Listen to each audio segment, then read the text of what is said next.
Welcome to 365 Christian Men, where every day we aim to inspire and encourage with real-life stories about men. February 17th, Benjamin Carson. Ben grew up in Detroit with a brief stint in Boston, and as risk factors go, young Ben was rich with them. He was black, in poverty, from a single-parent family, with a mother who couldn't read and had to work multiple jobs to keep food on the table. But that hard-working woman made a habit of going to the Lord for wisdom.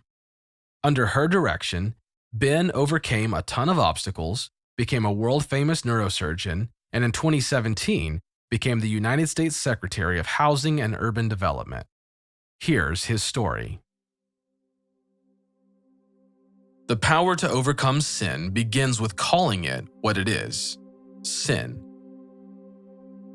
Since he was 8 years old, Ben knew he wanted to be a doctor, and by the time he was 14, he had real hope for a successful career in medicine. He had pulled himself up from the bottom of his class in 5th grade and was making academic progress. But one day, when Ben and his friend Bob were listening to some tunes, Bob made fun of what Ben was listening to and switched the radio station. It bugged Ben, and he switched it back. Not to be outdone, of course, Bob was obligated to switch it again. Instead of laughing it off and roughhousing with his friend, Ben flew into a rage. A mind-numbing rage. He reached into his back pocket, pulled out his pocket knife, snapped it open, and with all of his strength, thrust it into Bob's belly. Bob's mouth dropped open.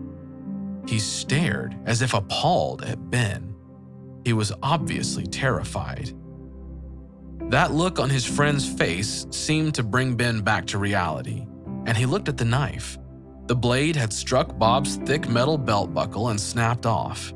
There it lay on the floor next to Bob's shoe. Ben gaped. What had just happened? Staring at the broken blade on the floor, he decided he must be on the verge of madness. Only crazy people tried to kill their friends. He mumbled a weak apology without daring to look Bob in the eye. And then, Ben ran. Ben ran all the way home, but he didn't want his older brother, Curtis, or his mom to see him. He was glad nobody was home. He went straight to the bathroom, locked himself in, and flopped on the tile between the bathtub and the sink. To think. He had to think about what he had done, about what it meant, about him. He had gotten angry a few times, and he had known it was getting worse. This wasn't the first time he had lost it, but it was the worst. He thought he could handle it.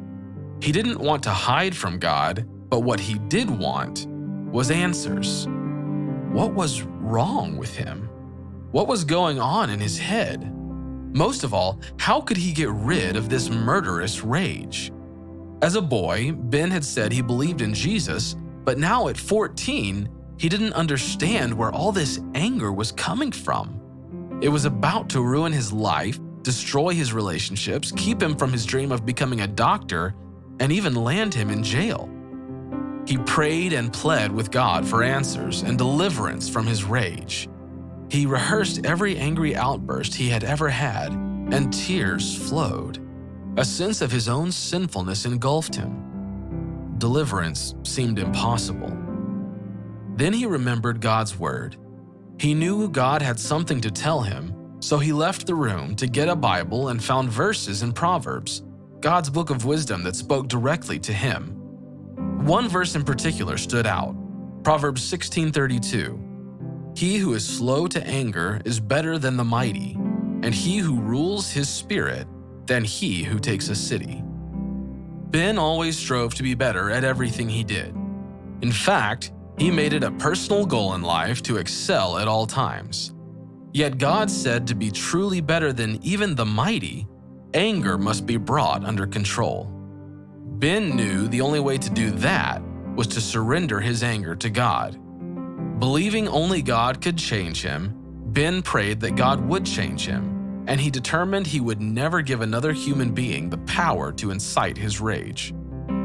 Finally, he felt the peace of God wash over him. Is there some sin controlling you? Are you willing to own it and ask God for help? The power to overcome sin begins with calling it what it is: sin.